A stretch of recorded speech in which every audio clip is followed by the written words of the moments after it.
Chapter 45. Freedom and Program. When we consider nature, we may view it as a self-actuating and self-organizing entity.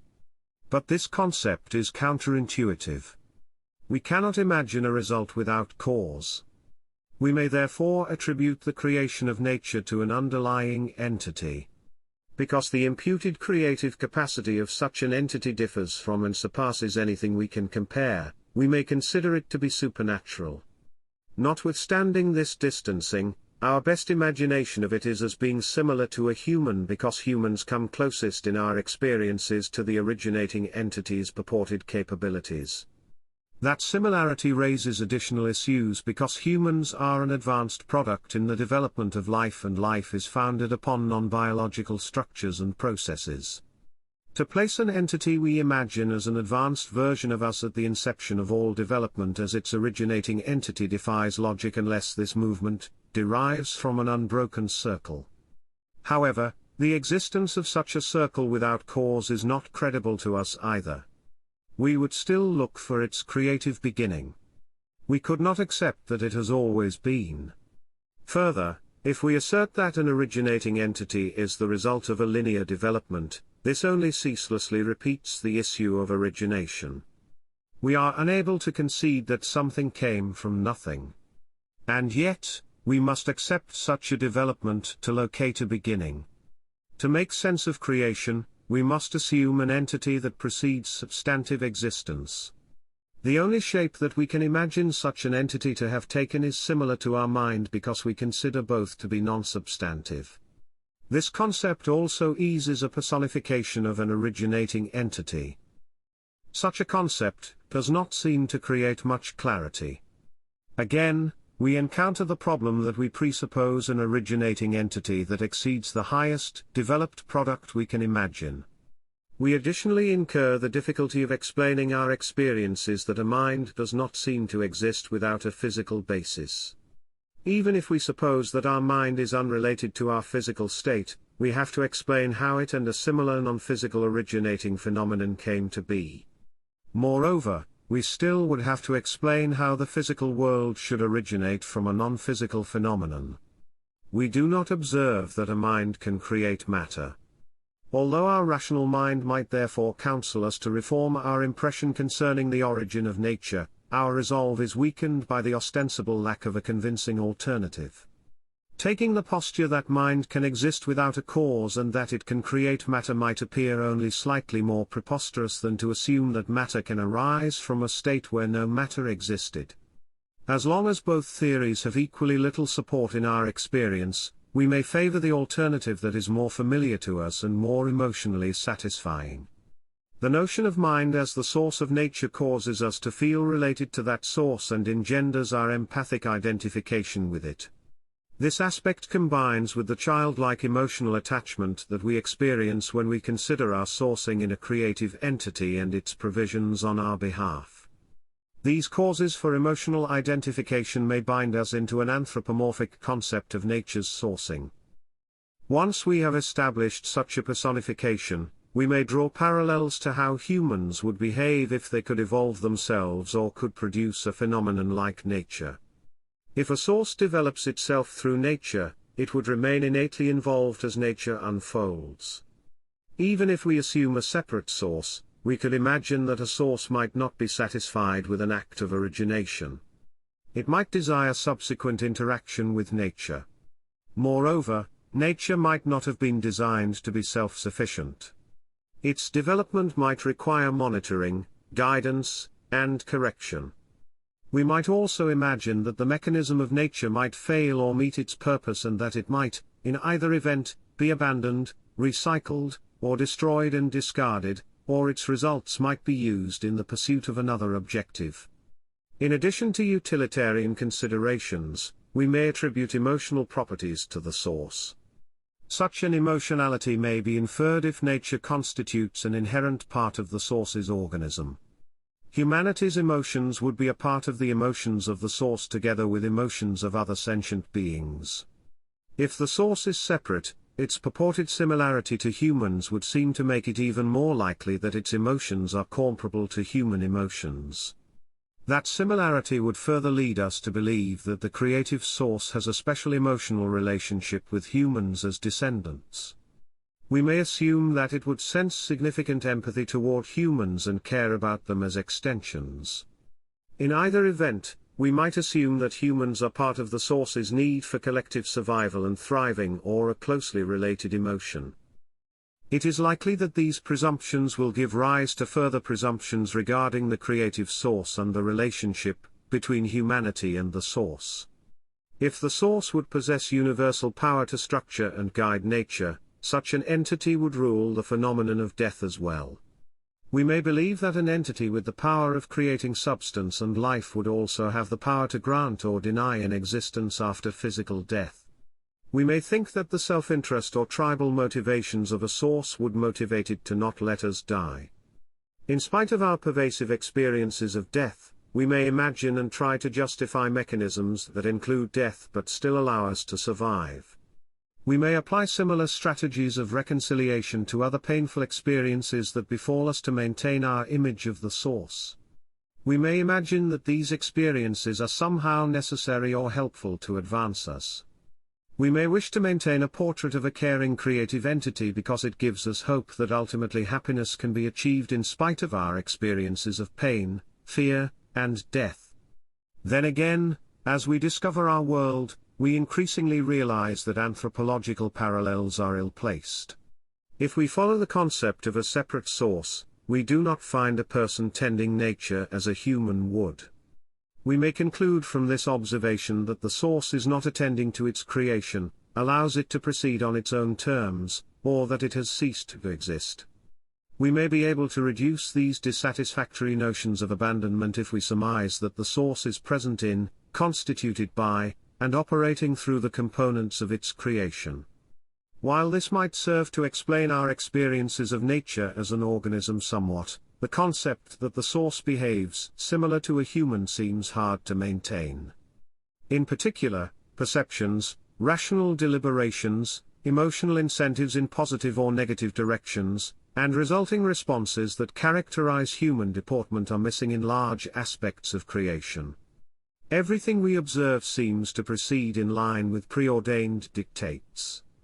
Even humanity appears to be a function of such stringent processes, although they occur in us at particularly high levels of complexity. We become aware that nature is structured and conducts itself pursuant to evidently immutable principles. We learn that these principles are formed by a limited number of different elements that possess characteristic properties. Our tracing of nature into a decreasing number of types of components causes us to speculate that, at the end of this process, we will find even less complexity. We may expect a binary set or a singular element from which everything else springs. This reduction of fundamental components raises the likelihood that their existence and functions might be traceable to autonomous, spontaneous, initial events of creation without the involvement of a scheming mind. Yet, in spite of our burgeoning insight into the components of nature and their functions, a considerable amount of mystery remains. That a world of such a complexity could ascend from such an apparent simplicity may fill us with wonder. This impression may exercise a determinative and a potentially error-producing influence over our ideas concerning the source of nature. The brilliance by which fundamental elements and properties organize a progression of higher levels of accomplishment makes it seem as if an intelligence possessing comprehensive capabilities inserted a still unfolding plan into the creation of nature. We may feel compelled to conclude that the observable genius of creation and its unfolding brilliance reveal an intelligent origin. But we also increasingly realize that if an intelligence created nature, the involvement of such an intelligence would have been limited to its inception. It would appear to have created an amount of basic elements and their properties whose interaction appears to have unfolded into our world without further guidance. We may then liken our world, its functions, and its past and future development to the implementation of a program. The notion of a program threatens to insert distracting concepts into our exploration regarding the origin of nature. Although there only appear to be a few types of basic components, They possess enormous flexibility in their arrangement and occasions to apply that flexibility because there is an abundant number of components. This gives them the potential to evolve into seemingly countless combinations with high complexity.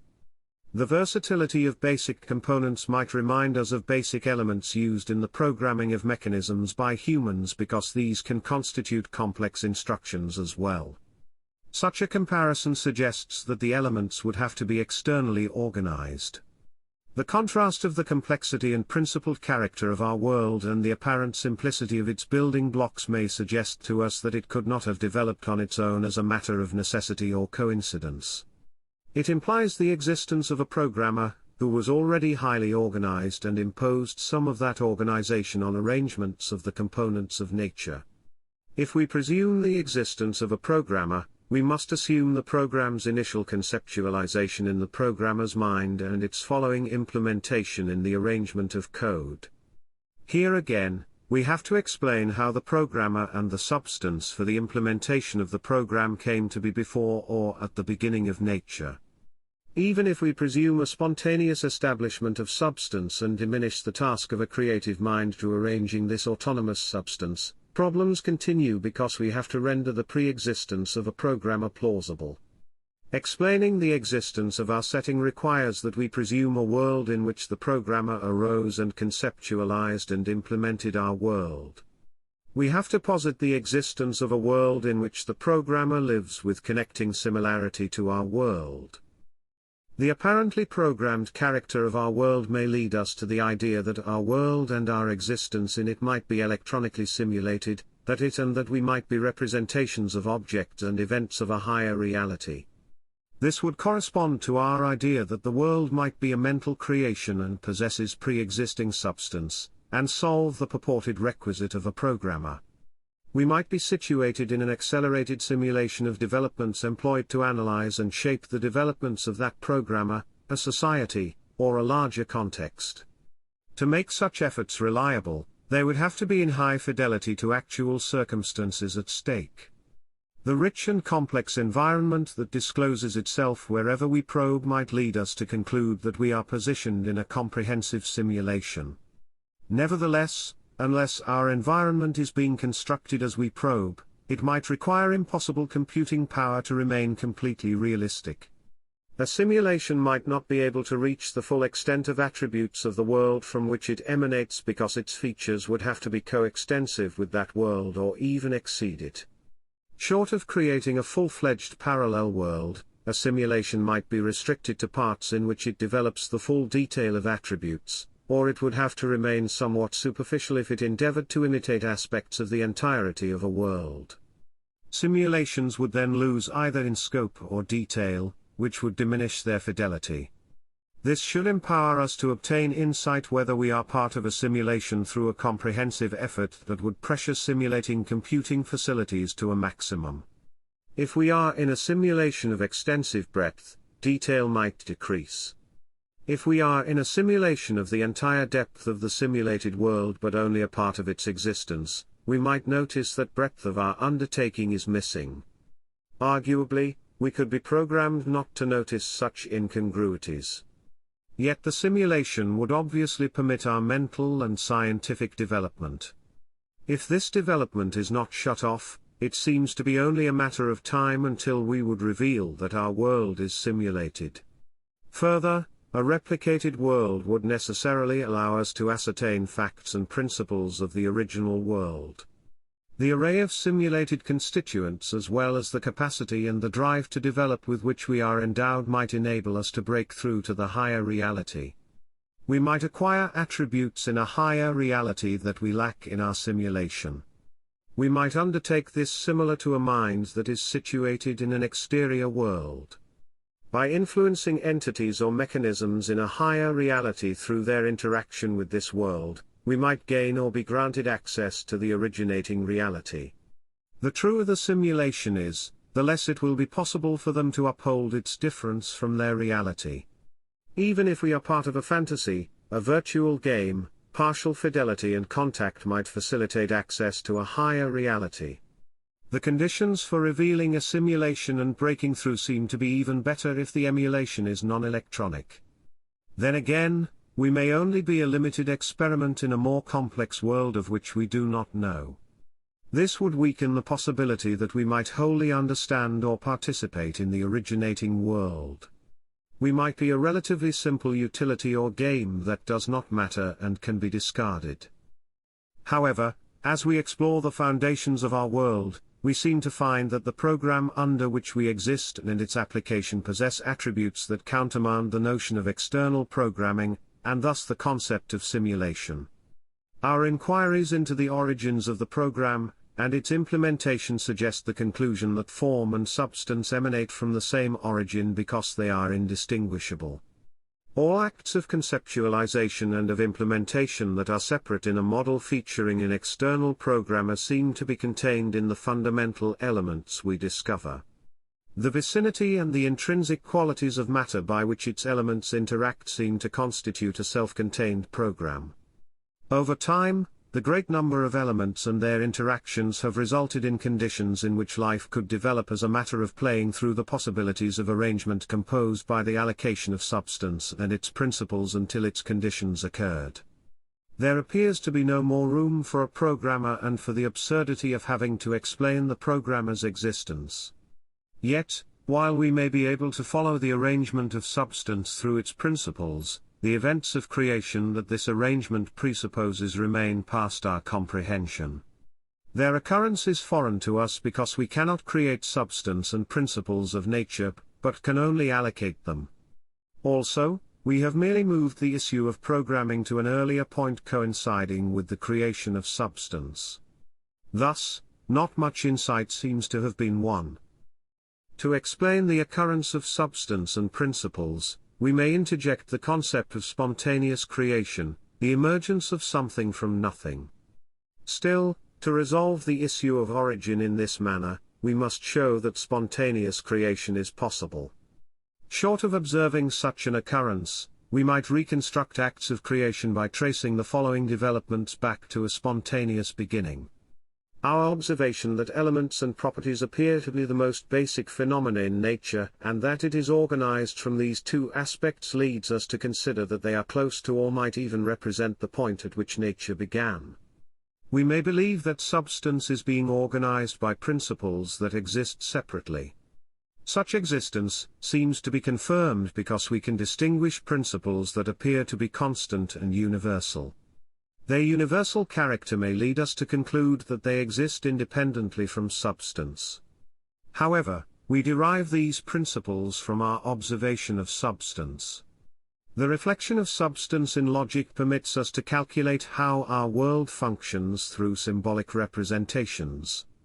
In such an ordered world, any state or movement can be described as an algorithm of properties.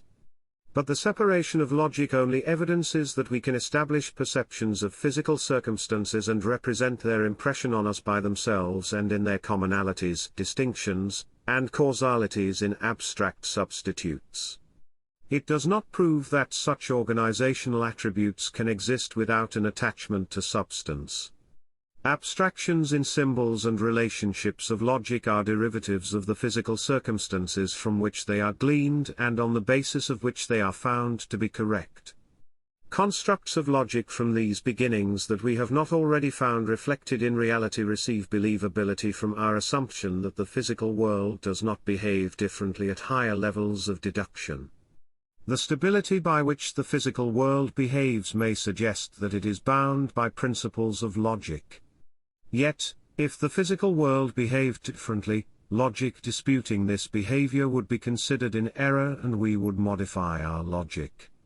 Even if logical deductions seem to be consistent with one another, the ultimate test of their veracity is whether they are reconcilable with perceptions of substantive objects or events. We may then regard the functions of nature as the action and interaction of substances in consequence of their substantive characteristics. These seem to be defined by standardized elements of matter. Properties appear to be absolutely attached to types of elements. The principles of nature appear to be constituted by these properties and their interactions. All principles by which nature comports itself seem to emanate from substance as formulaic descriptions of its behavior. Everything that exists or comes about seems to have a physical basis that causes it to be formed as an object or event. But these impressions appear to be contradicted as we investigate substance into its constituents. The deeper we delve into the essence and characteristics of substance, the more we find it dominated by abstractions. In our quest to identify the fundamental elements of substance, we dismantle layer upon layer of impressions of substance. At each level, impressions of substance reveal themselves as incidents of a set of principles that appear to be based on another level of smaller constituent substantive elements. In our search for an ultimate substance by following this pattern, we seem to only find an interlocking cascade of principles without ever apprehending substance. All we can find is behavior that has us conclude that there must be a more basic substance causing it. We regularly presume that we will find such substance if we only look deeper, that we simply may not have the right instruments to locate it yet. However, in the reality of descending levels of discovery, we appear to use the concept of substance as a placeholder for principles we cannot yet understand. Our failure to find a substance that cannot be further dismantled into components of other apparent substances and principles of behavior may cause us to speculate about whether this substance exists and will eventually be found. We may wonder whether what we perceive to be a physical world will ultimately reveal itself as an illusion in which all objects are events. It may be entirely composed of organizing principles that do not possess what we would consider a substance as their generator. All that exists as a perceived substance may spring from and resolve into principles of logic. This idea seems to be supported by the fact that logic is conclusive in itself without a requirement for substance and that we do not find substance behaving in deviation from logical derivations. Our world and we may be an elaborate constructive development and interaction of logical principles. Our perception of reality based in substance may be a reversal of the actual circumstances. This proposition may strike us as preposterous. We may deem substance to be of a different quality than logic because it gives us immediate impressions of its reality through our senses. Then again, substance enters our mind exclusively by our perception of its behavior. If we want to describe its behavior, we have to resort to describing incidents of the principles by which it acts or reacts, of its properties. All we appear to be able to detect are incidents of principles. Hence, rather than demonstrating that substance causes principles, our inquiries appear to indicate that principles cause our idea of substance. If that were the case, our questions of a beginning and ultimate causation would be senseless because our world and everything in it would be based on timeless truths. In spite of an acknowledgement that logic persists regardless of time and matter, we may continue to have difficulties acknowledging it as a sufficient reality in itself. Particularly, we may ask how logic as a source can be reconciled with the apparent beginnings of our world in a singular explosion event. The answer may be found in the nature of logic. It is composed of a progressing sequence from basic beginnings. Further, it contains a number of basic units as carriers of properties to develop all its permutations. The combination of these factors may be responsible for what we designate as the universe, or our universe may only represent a partial display, a logical subdivision of a larger entirety. Logic may inform only one universe, or possibly multiple or an unending number of universes because logical potential may sanction or compel multiple or unlimited incidents. Our universe may be a recurring cycle by which logic leads to what we perceive to be the initiation of everything. Substance, space, time, and the locality for their expansion may not be an initial condition, but result from logical interaction of logical components that leads to a concentration and explosion-like expansion. These might arise from the instant coincidence of all logical permutations or from the interaction of logical subdivisions. As we advance, such speculations should become provable by logical deduction and practical confirmation. Yet, in the end, the distinction between substance and principle, between objects and their behavior seems to be irrelevant even if it exists because our notions of substance and principle are inseparable. This is confirmed by our observations that the program of nature does not differentiate between computation and application of a result into reality. The program appears to evolve to higher complexity based on the capacity of its basic components to act and arrange one another. Because the interactions of components are strictly defined by their properties, their results are not coincidences. The development of the world is not accidental. Rather, it proceeds under a plan that is contained in the quality, quantity, and allocation of its components. We may not have adequate proof of the orderly nature of quantity and its allocation in the universe. But the traced emission of them to a central source makes them ultimately orderly phenomena. Even if the quantity or allocation of components were accidental, the principled nature of their quality would impose a plot of how components act and interact. Its convolution and our subjective experiences make acknowledging its existence difficult in spite of the urgings by scientific experiences and logic. We may want to reject a concept of order because it appears to make us controlled functionaries without a choice of our own. It appears to deprive us of our previously presumed freedom. We may insist that our mind or a part of it that we desire to be our essence is of a different nature. We may hold out the hope against all evidence that it is not a strict function of the components by which we observe nature to be organized. We may think that it can rise above. We may believe that our mind or a part of it is not of this world and possesses properties that are not subject to the constrictions we perceive. Such an attitude may be motivated by needs regarding control of our circumstances, self-determination, and self-respect, as well as needs that intrinsically depend on or can benefit from voluntary action for their fulfillment. It may also be motivated by our fear of death. To believe that we have a chance to survive after our physical death, we have to assume that our essence can continue in a non-substantive form. We take refuge in the idea that we can partake in a supernatural realm that is separate from nature. Beyond that, we may have faith that we can apply these supernatural powers of our mind to dominate the natural world and shape it to our liking. This impression of freedom may be founded on the exceptional position we perceive humanity to hold in the scheme of nature. Up to the arrival of humanity, we cannot discern much efficiency and effectiveness in it. Much of nature appears to participate in a mostly inert dispersion of relatively basic components. Many large forms of organization appear to consist of aggregations of basic elements and interaction of their immediate properties on a massive scale. Higher forms of organization seem to be relatively rare because they rely on life to produce such organization. Even the development of life may appear ineffective and inefficient. Nature has expended exorbitant extents of time and generations of individual organisms as well as variations of species to progress into higher life forms and to develop its use of habitat. Even at those levels, life appears to be constrained to a minute enclave of conditions that are required to sustain it.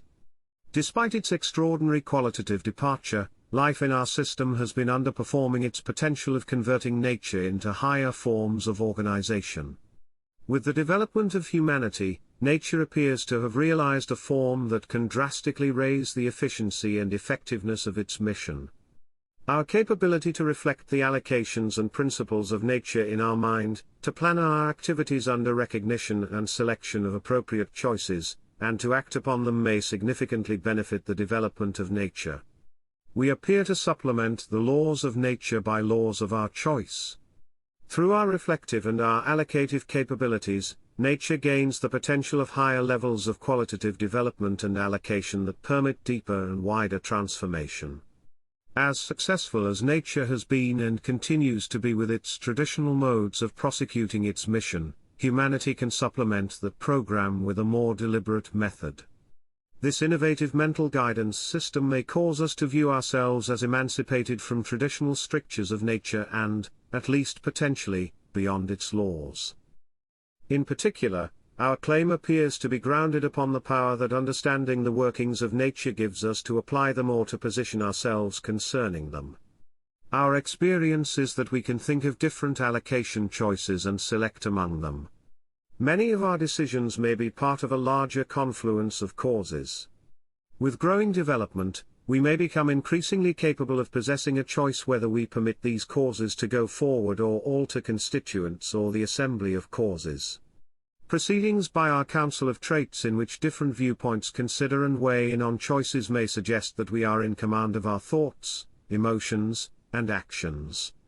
Our incapacity to trace our mental processes with our senses adds to our impressions of autonomy and freedom. In consequence, our designation as functionaries of preordained processes is not convincingly verified by our experiences. Our subjective impressions controvert the scientific evidence that all we are and do is constituted by the components of nature and that we do not possess supernatural capacities. Even if we acknowledge that we arose from nature, we may believe that it has liberated us from its usual strictures to promote its development. We may believe that the choices it affords us constitute an accelerated and more focused version of the liberty that nature seems to contain in its selective development. Our function individually, and as a species appears to be to focus the field of possibilities on worthy variants in nature's development.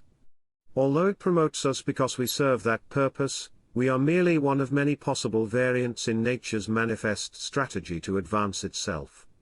Its experiments that include attempts to create advanced species that can assist in arranging more focused trials and a resulting more focused advancement suggest that these experiments and their outcome are not predetermined.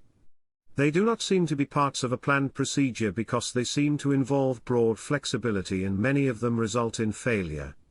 Being a species in which nature becomes aware of itself, it appears to be up to us to select from paths within that flexibility and to direct nature. But the apparent absence of foresight in nature does not warrant the conclusion that its development is unpredictable. The existence of trials does not contradict the fixed character of nature.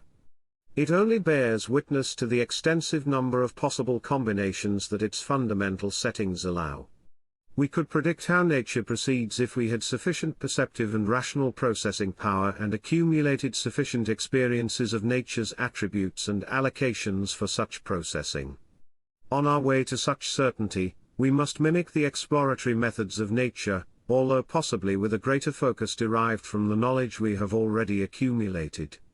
Yet, while we might not be able to foresee the results of experiments, we cannot reasonably assert that their outcomes are undetermined.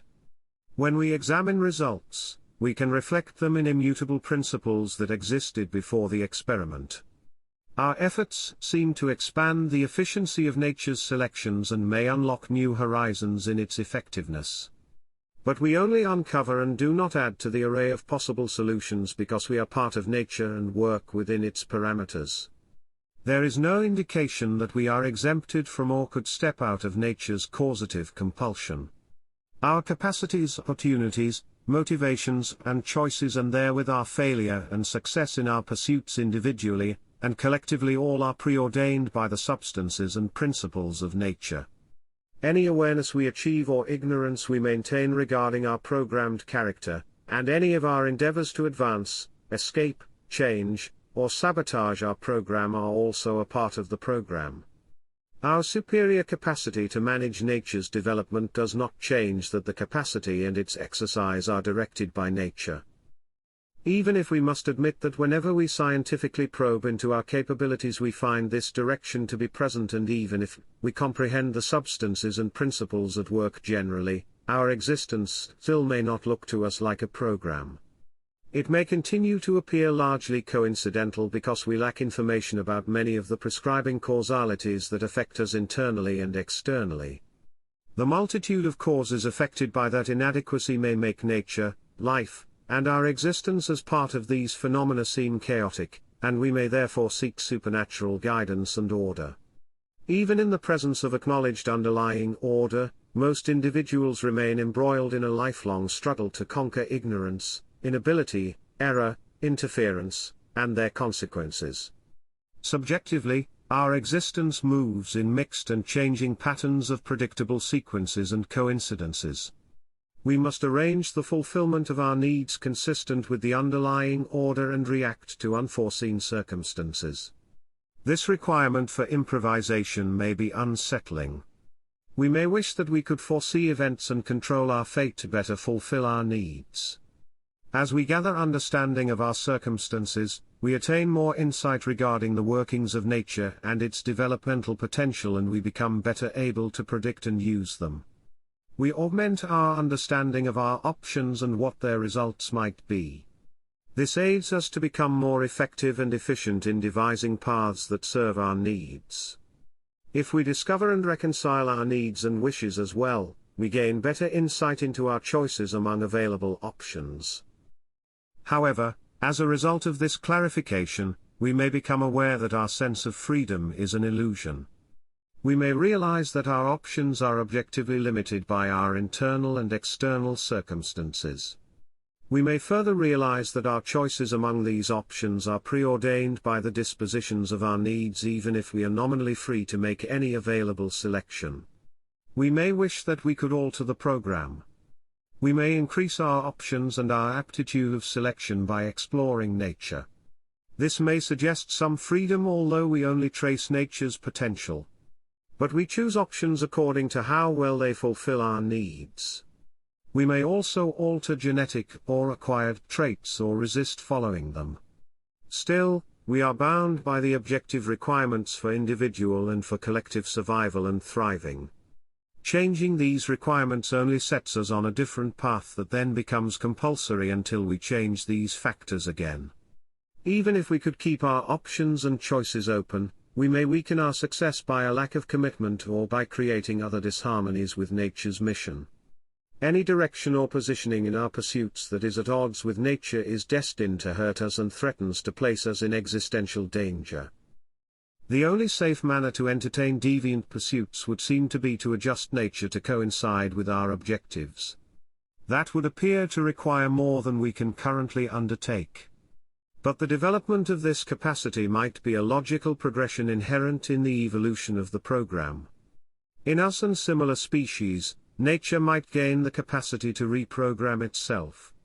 An expansion in our awareness of the program and gains in our technological competence might allow us to grow or expose this capacity. We might gain the knowledge and aptitude to transcend the mere allocation of what we find and to produce, modify, or eliminate basic components. We might attain the power to change the causalities that steer us, to change logic.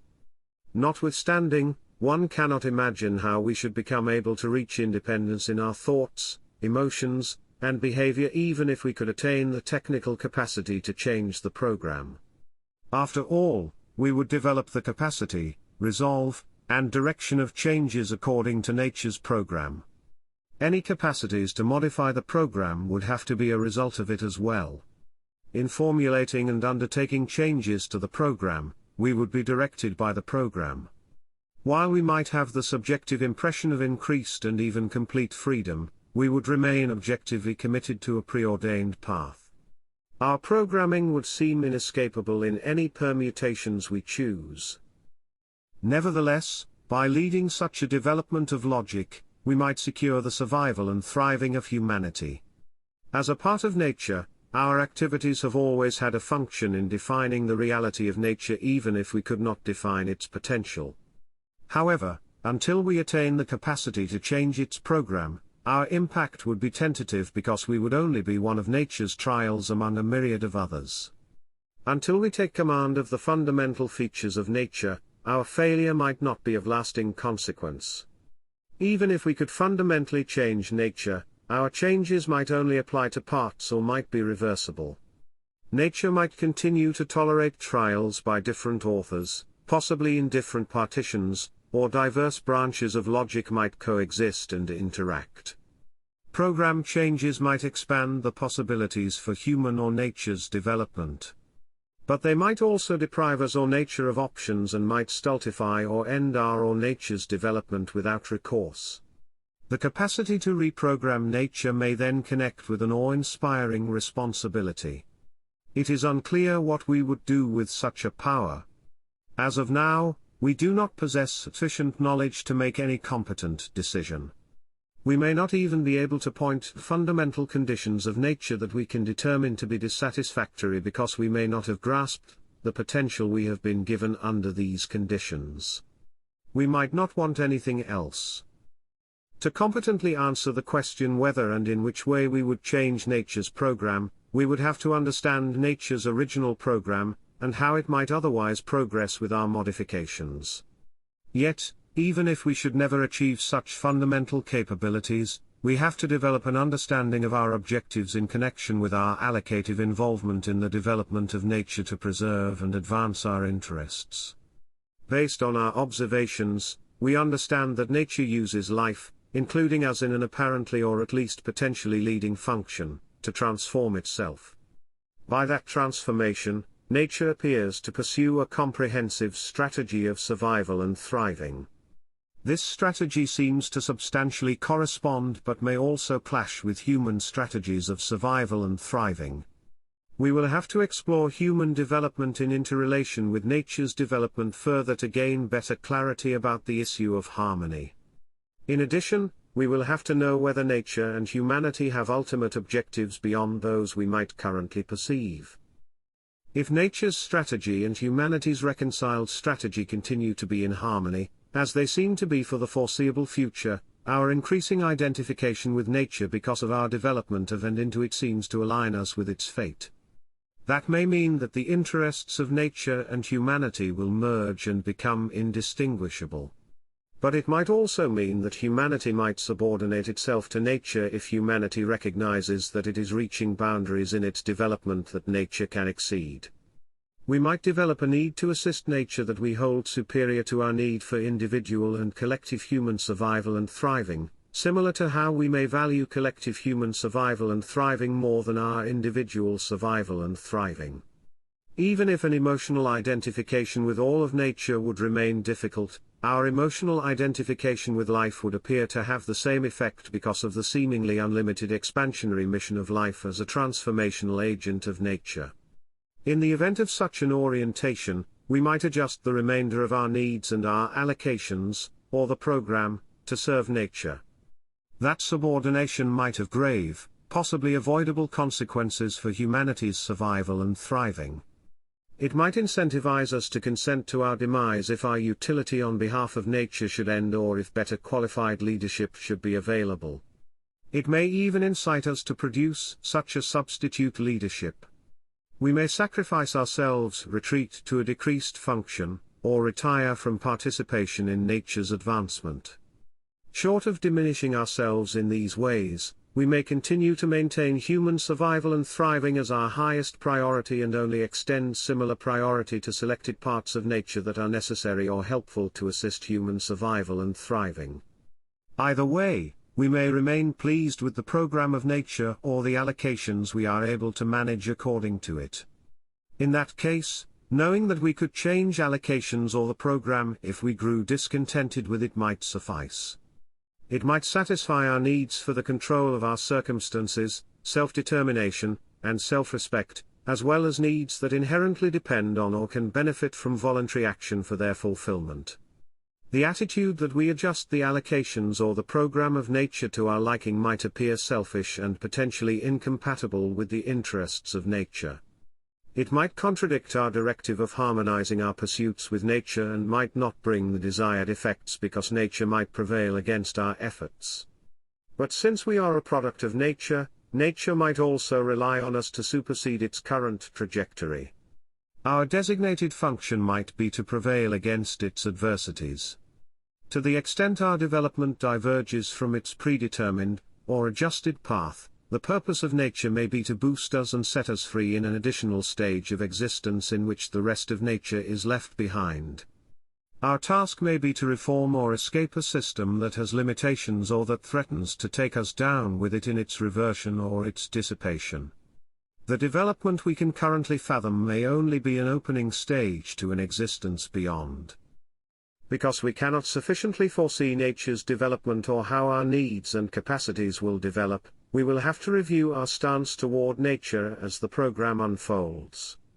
Until we see clearer, we must cope on the basis of our present needs, perceptions, and rational understanding and our capacity to develop in all of these areas.